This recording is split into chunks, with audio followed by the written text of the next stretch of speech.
ఇందులో ఏంటి పడింది చెప్పండి ఒకసారి.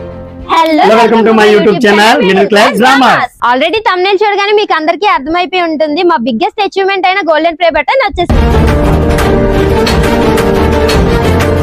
యాక్చువల్లీ గోల్డెన్ ప్లే బటన్ అయితే నేను సాయంత్రం వచ్చింది, బట్ ఈ రోజు మా పిల్లల రోజు సందర్భంగా దాన్ని అయితే టెంపుల్ తీసుకెళ్ళి ఓపెన్ చేద్దాం అనుకుంటున్నాం. అలాగే మా టీమ్మేట్స్ అండ్ ఫ్యామిలీ మెంబర్స్ అందరితో కూడా ఈ రోజు సెలబ్రేట్ చేసుకుందాం అనుకుంటున్నాం. అసలు గోల్డెన్ ప్లే బటన్ ఏ టెంపుల్ ఓపెన్ చేసాం, అలాగే మా మ్యారేజ్ సెలబ్రేషన్ ఎలా జరిగాయో ఒక మంచి వ్లాగ్ అయితే తీసి అప్లోడ్ చేస్తున్నాము. ఎక్కడ స్కిప్ చేయకుండా లాస్ట్ వరకు చూడండి. Please watch it.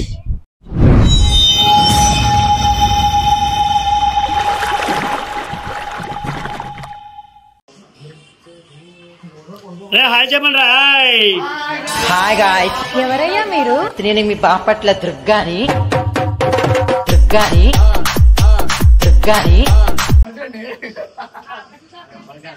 బయలుదేరిపోయిన టెంపుల్ కి అయితే ఫ్యామిలీ అంతనా. మా వాళ్ళందరూ రెడీ అయ్యి వచ్చేసరికి అయితే 10:30, 11 అయిపోయింది. నాకైతే భయం వేసింది టెంపుల్కి వెళ్ళేసరికి టెంపుల్ అయితే క్లోజ్ లో ఉంటుందేమో అని.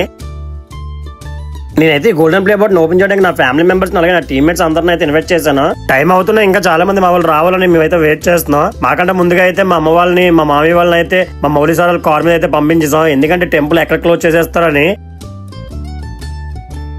ఈ పాటికి మీకు అర్థమైపోయి ఉంటది మేము ఏ టెంపుల్ కి వెళ్తున్నామని. ఈ బీచ్ ఈ కొండ చూస్తే మీరు అనుకుంటుందేనండి, మేమైతే రుషికొండ కొండ మీద ఉన్న వెంకటేశ్వర స్వామి టెంపుల్ కి అయితే వెళ్ళాము. ఇక్కడే ఎందుకు ఓపెన్ చేయాలనుకున్నామంటే నాకు 1M వచ్చినప్పుడు నేను అనుకున్నా వెంకటేశ్వర స్వామి పాదాల దగ్గర నా గోల్డెన్ ప్లే బటన్ పెట్టాలని. అలాగే మేమైతే కరెక్ట్ గా రీచ్ అయిపోయాం. కానీ మాకంటే ముందే గోల్డెన్ ప్లే బటన్ అయితే మా మామయ్య వాళ్ళు అయితే వెళ్ళి టెంపుల్ లోనే అయితే పెట్టేశారు. అసలుగే లేట్ అయిపోయిందని గుడి క్లోజ్ చేసేస్తారు అనుకుంటే మా వాళ్ళు ఇంకా లేట్ గా వచ్చారు. మా అమ్మ అప్పటికే తిడుతుంది, గుడి క్లోజ్ చేస్తున్నారు వెళ్ళండి బేగని చెప్పి. మా వాళ్ళందరూ వెళ్ళేటప్పటికే అప్పటికే టెంపుల్ క్లోజ్ చేసేయడానికి రెడీ అవుతున్నారంట. మా గౌతమ్కి అప్పటికే చెప్పి పంపించాం, అరే పైన కొంచెం వీడియోస్ తీయరా అని. బాబా వాళ్ళు తీసిన వీడియోస్ కూడా సెక్యూరిటీ గార్డ్ డిలీట్ చేస్తారు, పైన అయితే వీడియోస్ తీయకూడదని. కరెక్ట్ టైం అయితే రీచ్ అయిపోయాం. కొంతమంది అయితే గుడి క్లోజింగ్ టైం కొంతమంది పైకి వెళ్ళిపోయారు, ఆల్రెడీ వెళ్ళిపోయి ప్లే బటన్ అయితే స్వామివారి పాదం అయితే పెట్టారు. కొంతమంది అలా మా టీంలో కొంతమంది అలాగే మా ఫ్యామిలీ మేము ఉండిపోయాం బయట. యాక్చువల్లీ మేమైతే గుడిలోకి వెళ్ళకూడదు అందుకని చెప్పి వాళ్ళు పంపించాం.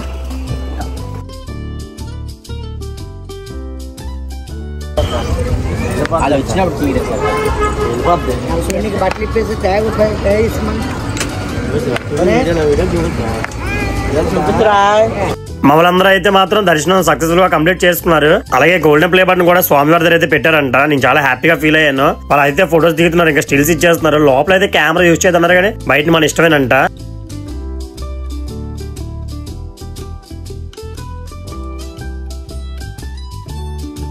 మొత్తం ఫ్యామిలీ అంతా అయితే ఒక దగ్గరికి వస్తాం.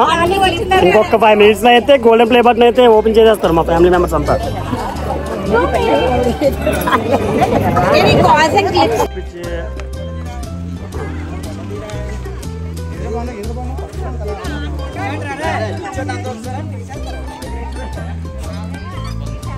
ఇంకా గోల్డెన్ ప్లే బటన్ అయితే ఓపెన్ చేసి సెలబ్రేషన్ చేసుకునే టైం అయితే వచ్చింది. చూసారా వీళ్ళంతా ఎంత మంది ఉన్నారో. వీళ్ళందరూ కూడా నాకు యూట్యూబ్ కి చాలా సపోర్ట్ చేశారు. వీళ్ళందరికీ నేను ఎప్పుడు రుణపడి ఉంటాను.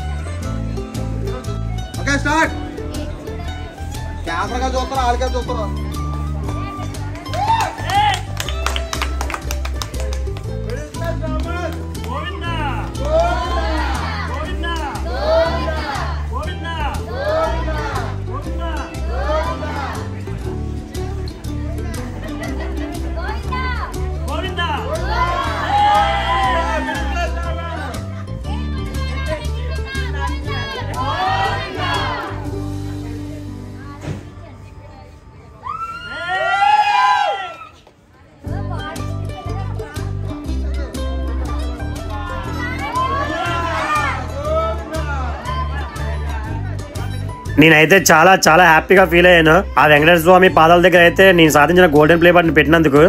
యాక్చువల్లీ ఇక్కడ ఏమైందంటే పోలీసు వాళ్ళు వచ్చేసి సార్ ఇంకా అయిపోయింది కదా ఇంకా వెళ్ళిపోండి సార్ అని చెప్తుంటే, సార్ పైన ఎలాగా తీయొద్దు అన్నారు కదా ఒక 10 నిమిషాలు ఇక్కడ తీసుకుంటే ఏమైపోయిందని చెప్పి చిన్న ఆర్గిల్లా రాగానే లేదు వెళ్ళిపోరని చెప్పారు. వెంటనే అక్కడ పెద్ద సార్ దగ్గరికి వెళ్ళాం. వాళ్ళు కూడా ఒక యూట్యూబర్స్ అని చెప్పి ఇలా ఓపెన్ చేయడానికి అయితే మేము వచ్చామని కానీ వాళ్ళు కూడా మాకు కంగ్రాట్స్ చేశారు. ఇంకా మా వాళ్ళైతే 1 by 1 అయితే గోల్డెన్ ప్లే బటన్ తో ఫొటోస్ తీసుకున్నాం. ఇంకా అక్కడ నుండి అయితే రెస్టారెంట్స్ కి వెళ్దాం అని చెప్పేసి కిందకి అయితే వెళ్ళిపోయాం. అప్పటికే 2:30 అయిపోయింది. మా వాళ్ళందరికీ ఆకలేసేస్తుంది.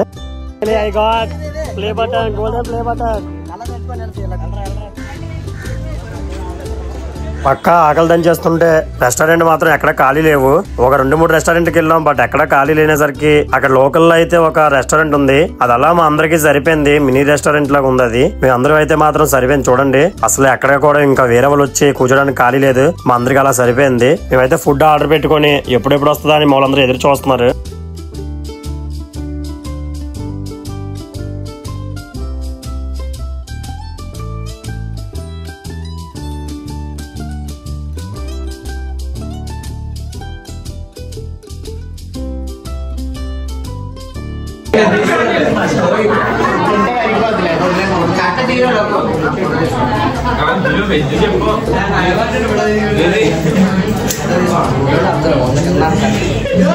ఫైనల్ గా ఫుడ్ చూడగానే మా వాళ్ళ ఫేసెస్ అయితే మాత్రం హ్యాపీగా వెలిగాయి. చాలా ఆకలిగా ఉంది వాళ్ళందరికీ కూడా. ఎందుకంటే మార్నింగ్ కూడా ఏం తినలేదు, టెంపుల్ కి వెళ్ళాలి కదా అని చెప్పేసి. ఇంకా ఇప్పటికే 3:15 అయిపోయింది. పాపం ఎవరు మాటలు కూడా ఆడలేకపోతున్నారు. ఎప్పుడు తింటామా అనేసి ఎదురు చూస్తున్నారు. నన్ను తిడుతున్నారు, ఇప్పుడు వీడియో లేటరా బాబా, మేము తింటున్న టైంలో ఆకలితో మేము ఉంటాని.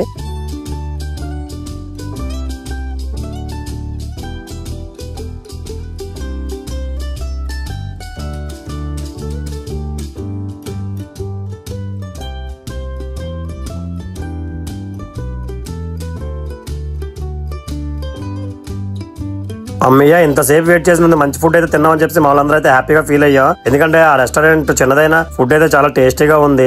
ఇంకా మేమైతే అందరం కూడా మాకు నచ్చినవన్నీ తినేసి ఇక్కడ నుండి అయితే తర్వాత బీచ్ కి అయితే వెళ్ళాం. ఎందుకంటే నా మ్యారేజ్ యానివర్సరీ కూడా ఉంది కదా, అక్కడ సెలబ్రేట్ చేసుకుందాం మేము అందరం అయితే అక్కడ బయలుదేరిపోయాం.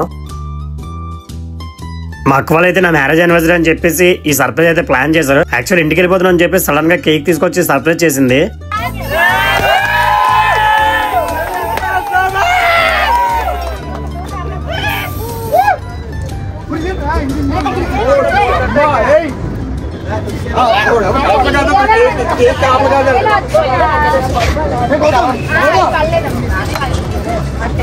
నిజంగా ఈ రోజు నేనైతే ఎప్పుడు మర్చిపోలేను. ఈ రోజు అయితే నాకు ఒక మెమరబుల్ డే గా నా లైఫ్ లో మిగిలిపోద్ది. ఎందుకంటే నా గోల్డెన్ ప్లే బటన్ ఓపెన్ చేయడం అలాగే నా మ్యారేజ్ యానివర్సరీ రెండు కూడా ఇంత బాగా సెలబ్రేట్ చేసుకుంటానని నిన్న కల్లో కూడా ఎప్పుడు అనుకోలేదు. చాలా బాగా అంటే చాలా బాగా సెలబ్రేట్ చేసుకున్నాం. వీళ్ళందరితో కలిసి ఇలా సెలబ్రేట్ చేసుకోవడం నాకు ఎంతో హ్యాపీగా ఫీల్ అయ్యాను. ఇంకా చాలా మంది అయితే నా టీమ్ లోనే మిస్ అయ్యారు. వాళ్ళందరూ కూడా పాపం రావడానికి ట్రై చేశారు కానీ వాళ్ళకి కుదరలేదు. వాళ్ళందరికీ కూడా ఎప్పుడు కూడా నేను రుణపడి ఉంటాను. వీళ్ళందరూ ఎప్పుడు నాకు ఇలాగే సపోర్ట్ చేస్తూ ఉంటారు. మంచి వీడియోస్ ఇంకా మంచిగా అందించడానికి ఈ సపోర్ట్ ఎప్పుడు నాకు ఎప్పుడు ఉంటూనే ఉంటుంది.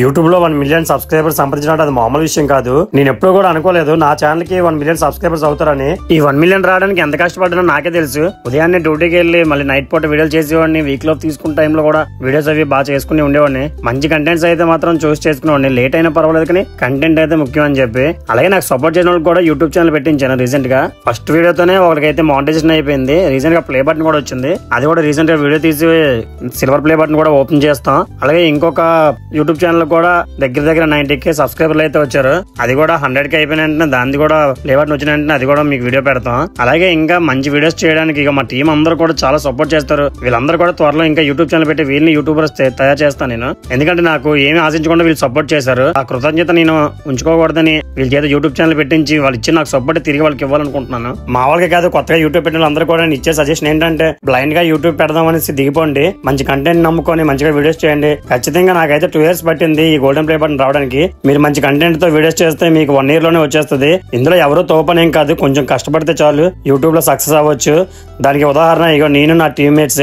నేనంటే 2 years లో అయింది, కానీ మా వాళ్ళకైతే 3 months లోనే సక్సెస్ చూపించాం. ఎందుకంటే మాకు కంటెంట్ అనేది ఎలా తీస్తే ఏ వీడియోస్ తీస్తే ఆడియన్స్ కి మనం దగ్గరగా రీచ్ అవుతాము, వ్యూస్ అన్ని వస్తాయని మేమైతే కొన్ని రోజుల వరకు వీడియోస్ తీసి అది అబ్జర్వ్ చేసి మంచిగా ప్లాన్ తో చేసాము. మీరు కూడా అలాగే కొన్ని వీడియోస్ అబ్జర్వ్ చేసి మంచిగా కంటెంట్ తీయండి. ఖచ్చితంగా సక్సెస్ అయితే వస్తుంది. ఇది నేనైతే మన కొత్తగా క్రియేటర్స్ అయితే ఎవరెవరైతే యూట్యూబ్ పెడదాం అనుకున్నారో వాళ్ళందరికీ నా నుంచి ఒక స్మాల్ సజెషన్ ఇది. ఇంకా చాలా మంది అయితే భయపడుతున్నారు యూట్యూబ్ అంటే అయితే పెద్ద కష్టం అది అని చెప్పి. ఏం లేదండి, చాలా సింపుల్. అది మంచి కంటెంట్ పట్టుకొని మంచిగా వీడియో చేయడానికి ప్లాన్ చేయండి. ఏవైనా వ్లాగ్స్ అయినా లేకపోతే ఎంటర్టైన్మెంట్ అయినా కామెడీ అయినా ఏదో జోన్ తీసుకొని వీడియోస్ అయితే చేయడానికి ట్రై చేయండి. డే బై డే మీకు కూడా ఇంప్రూవ్మెంట్ అనేది కనిపిస్తుంది. ఎడిటింగ్ ప్రాసెస్ అది కూడా నేర్చుకుంటారు. అన్ని బాగానే ఉంటాయి. లేకపోతే మళ్ళీ షార్ట్స్ తీద్దాం అనుకున్నా కూడా మంచిగా కంటెంట్ ఎమోషనల్ ఎమోషనల్ కంటెంట్ అయినా మేమైతే ఎమోషనల్ కంటెంట్ తీస్తాం. దాంట్లో అయితే మేము సక్సెస్ చూసాం. అందుకని కంటిన్యూగా ఎమోషనల్ చేయడానికి ట్రై చేస్తున్నాం. అలాగే కామెడీ జోన్ కూడా చాలా వరకు ట్రై చేస్తాం ముందు. అది వర్కౌట్ అయింది కానీ దీని మీద ఇంకా అది కష్టమా అనిపించింది. అలానే మేము చేస్తున్న వీడియోస్ అంత ఈజీ అనేం కాదు. అట్లని స్క్రిప్ట్ అది మంచి ఎమోషనల్ గా స్క్రిప్ట్ రెడీ చేయాలి. అట్లా ఎడిటింగ్ చేసి ఈ ప్రాసెస్ అంతా జరిగేటప్పటికి ఒక వీడియోకి మాకు దగ్గర 6-5 అవర్స్ అయితే పడుతుంది ఎడిటింగ్ తో పాటు. బట్ ఏంటంటే మేము డైలీ ఒక ఎమోషనల్ కంటెంట్ తీస్తాం కాబట్టి కొంచెం మాకు ఈజీ అనిపిస్తుంది. మా వాళ్ళందరూ అయితే చూడండి చిన్నపిల్లలు అయిపోయారు, పార్క్ చూడగానే ఎలా ఆడుకుంటున్నారో. నా టీం గురించి ఎంత చెప్పినా తక్కువేనండి. వీళ్ళందరూ చాలా అంటే చాలా సపోర్ట్ చేశారు. ఇంకా వీలే కాదు ఇంకొక 10-15 మంది అయితే మా టీమ్ లో చాలా మంది మిస్ అయ్యారు. ఇంకా పాపం వాళ్ళు కూడా రావాలని చాలా ట్రై చేశారు కానీ వాళ్ళ కొన్ని వర్క్స్ వల్ల వాళ్ళు రావడానికి అవ్వలేదు.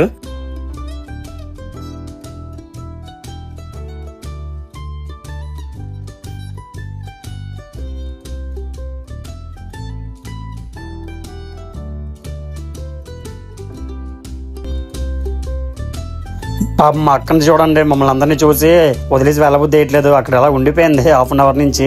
మాతో రావాలని ఉంది కానీ ఒక పక్క మధురవాడ వెళ్ళాలి. ఇక్కడ మా తమ్ముడు అయితే ఇంకా ఫోటోషూట్ స్టార్ట్ చేసాడు. వాడికి ఆటో అంటే ఒక ఎమోషన్. వాడు ఏం పని చేసినా కానీ వాడు ఆటో ఉండాలి. ఇంకా మా అక్క వాళ్ళు అయితే పాపం బయలుదేరిపోతున్నారు, కష్టంగా వెళ్తున్నారు. చూడండి బాగా చెప్పుకుంటూ వెళ్తున్నారు. ఇక నిన్నైతే మేము అందరం కలిసి బీచ్ కి వెళ్ళాం. అక్కడ వీడియోస్ తీసాం కానీ క్లారిటీ లేవని చెప్పి అప్లోడ్ చేయట్లేదు. మీ అందరికీ ఈ వ్లాగ్ నచ్చుతుంది అనుకుంటున్నాను. మీ సపోర్ట్ మాకు ఎప్పుడు ఇలానే ఉండాలి. ఈ 1 మిలియన్ కాస్త 10 మిలియన్ అయ్యేట్లాగా మేమైతే వీడియోస్ చేస్తూనే ఉంటాము. మీ లవ్ అండ్ సపోర్ట్ మాకు ఎప్పుడు కూడా కావాలి. సరేనండి ఇంకా బాయ్. మళ్ళీ కొత్త వ్లాగ్ లో కలుస్తాం. Thank you for watching. Bye bye.